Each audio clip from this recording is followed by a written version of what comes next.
Dahil napapaligiran ng ekta-ektarya matabang lupain, hindi nakatakatakang maraming Juan ang mahilig magtanim. Pero ang ilang halaman napakikinabangan pa rin daw kahit di sadyang itanim at pakalat-kalat lang. Sa Malabon, ang mga kababaihan tulad ni Nanay Nila may hindi pangkaraniwang dinadampot. Maliliit at malalagong halamang damo na siya raw kanilang paboritong pagsaluhan. Alam niyo ba mga ka-wonder, ang salitang dampalit ay hango sa daang paliit. Dito rin makukuha ang pinuntahan talaga natin na dahon ng dampalit.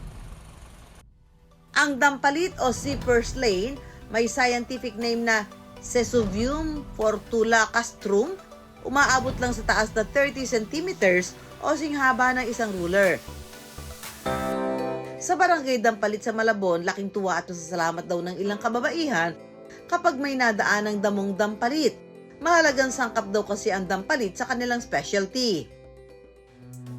Noong araw daw, maraming dampalit sa lugar pero ngayon, unti-unti na itong nauubos dahil natayuan na ang ibang palaisdaan. Magmula pa noong 1980s, gano'n, nag-umpisa na. 1980s pa? Napakatagal na pala. Tinanim lang to nung malapit dito nakatira. Siya lang nagtanim dahil yung asawa niya nagluluto rin ng dampalit. Wala silang makuha. Kaya inisip niya na magtanim siya para pagka gustong magluto, may makuhanan kaagad. Kaya ito, pati yung iba na kinabang na rin. Swertihan man ngayon ang pangunguha ng dampalit sa palaisdaan, hindi raw nila pinalalampas na ilahok ito sa lutuin gaya ng paborito nilang tinatadtad na bangus sa dampalit. Bago igisa, kailangan hugasan ang dampalit at pakukuluan ng 5 minuto. Saka pipigain para mabawasan ang alat at maalis ang pait nito.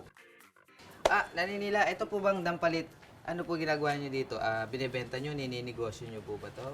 Kasi kung minsan may nagpapaluto, pero kami din sa co-op, gumagawa kami niyan para ibig sabihin madagdagan yung aming kikitain. Umpisahan na natin ang pagluluto. Una, bawang. Sumunod, Sibuyas. kamatis, tapos yung pork. Pork Ngayon giniling, tama. ngayon naman, yung bangus. Yung bangos. Mga ka-wonder. 10 minutes. Okay.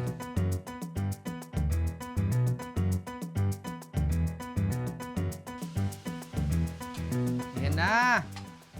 Pinakahihintay ng lahat.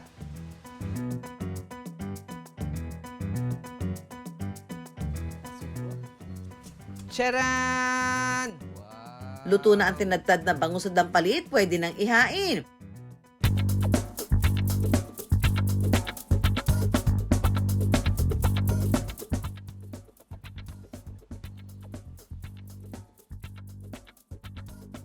Mahalin tulad ko talaga siya sa seaweeds na, yun, mahilig kasi ako dun yung mga lato. Tama ba?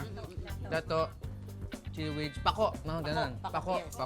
May ilang naniniwala rin na ang dampalit mainam na lunas sa ilang sakit. Iba-ibang mga pag-aaral at iba-iba rin ang resulta nitong mga pag-aaral na to na nagsasabi merong mga substances sa halaman na dampalit nagpe-prevent ng formation ng stone. Limitado pa raw ang siyentipikong pag-aaral ukol dito. Dito sa ating bansa, parang wala pa ako nakitang pag-aaral. Ito ay mga halaman na maaari nating kainin, pero ngunit bilang soul na medicine para sa mga nararamdaman natin, ay kailangan pa rin natin ng gabay ng ating mga healthcare providers. Minsan, ang mga halamang iniisnab-isnab lang, may inililihim palang benepisyo at sarap.